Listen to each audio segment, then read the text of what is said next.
कोनो लड़की कोनो लड़का से प्रेम करत रिया और लड़किया के बियाह भइल तो फोन में बतियावो तोड़ा कि देख हम तोहरे घरे के पीछे मोटका पीपर हो जवन वही पीपरवा के नीचवा बैठ के जरिया के तोहार इंतजार करब तू कब हो कूड़ा कबाड़ फेंके खातिर आऊ और तो से भेंट हो जाए केहू जान न पाई हम आई चलनी और उ सब बेचे खातिर कबाड़ के बिजनेस कह के तो कहत बा कि करब इंतजार आज पिपरा के छाँव में कि करब इंतजार आज पिपरा के छाँव में मिले खातिर आ जइहा मिले खातिर आ जइहा बलमुआ के गाँव में मिले खातिर आ जइहा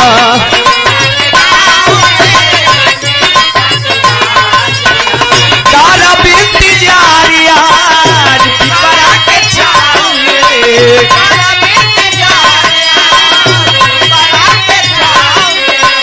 मिले खातिया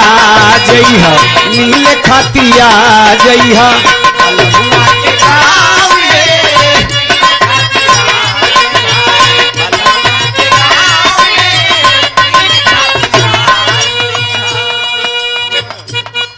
और सोना जी के पार्टी के तरफ से बहुत ढेर माया पुरस्कार और बहुत प्यार रहता है, बहुत आशीर्वाद भी रहता है। और मैं चाहूंगा कि भगवान करे दिन दुगुनी रात चौगुनी खूब तरक्की कर और अपने जिला के नाम रोशन कर। और कहे के बाद कैसे बताई के तना प्यार हम करीले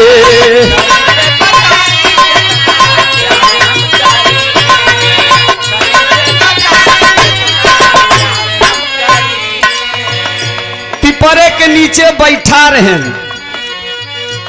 और हर सुनकर प्रेमिका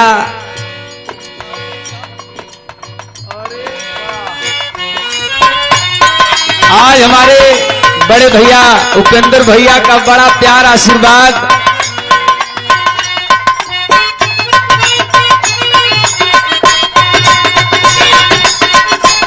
आदरणीय हमारे गुरुजी लल्लू महाराज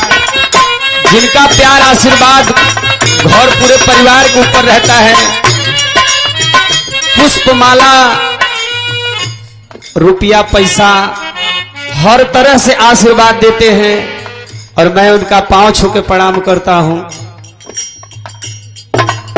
और हमारे उपेंद्र भैया तो हमारे गुरु भाई हैं। हम चाहता नहीं कि जैसे बड़का भाई बढ़ी वैसे पीछवा से हम बढ़ो।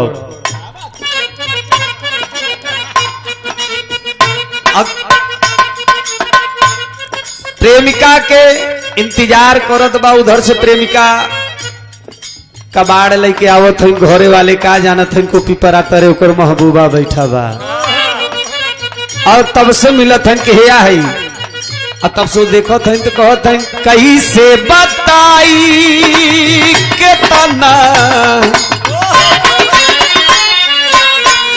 कैसे बताई के तना प्यार हम करीले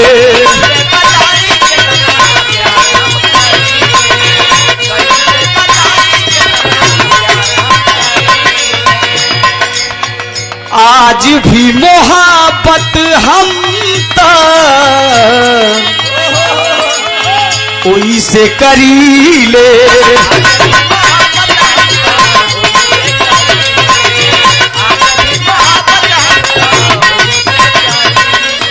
एक कैसे बताई के तना प्यार हम करीले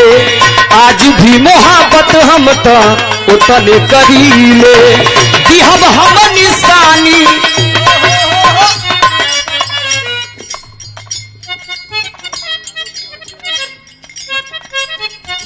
सुरेंद्र यादव दुदहा जीआई के पूरा से 51 रुपए का आशीर्वाद पुरस्कार पांव छू के प्रणाम बर कहे के बाद दिहब हम निशानी पायल तोहरा के पाँव में दिहब हम निशानी पायल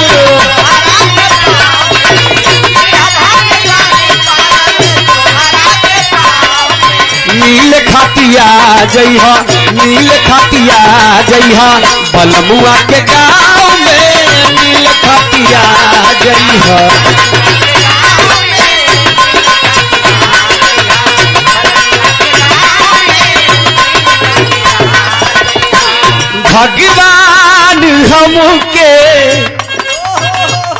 भगवान हमके काहे नाही ओढ़निया बनौले तुहार भगवान हमके काहे नाही ओढ़निया बनौले तुहार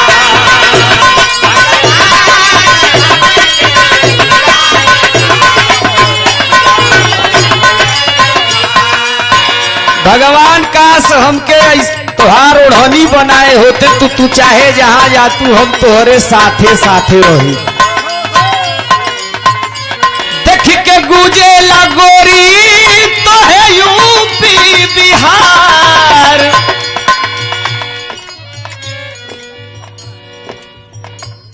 बाकेलाल यादव ओस्तापुर प्रॉपर्टी डीलर 101 रुपए का आशीर्वाद पुरस्कार भगवान करे खूब बेच और खूब रुपया कमा देख के गूंजे लागोरी पूरा यूपी बिहार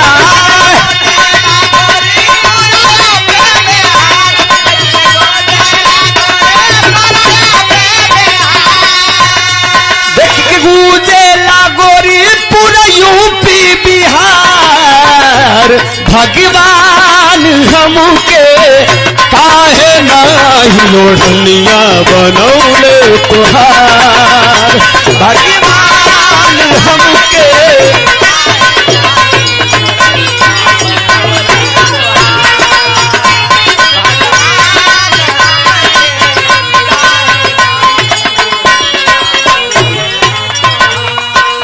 और ये हमारे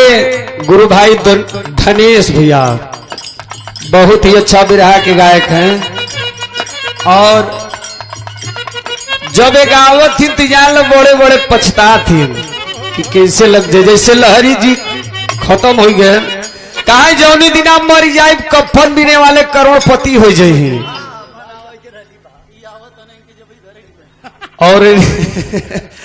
और इनके तो जबरदस्ती ले आवल जाते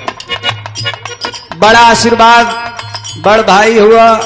101 रुपए का आशीर्वाद पुरस्कार दिल से भी प्यार और सुरेंद्र अहिर जीआई के पूरा से 51 रुपए का आशीर्वाद पुरस्कार पांव छू के प्रणाम कहे के बाप एक निर्गुण गीत मैं आपको सुनाने जा रहा हूं और ये सब तो खूब भैया लोग सब सुनौलन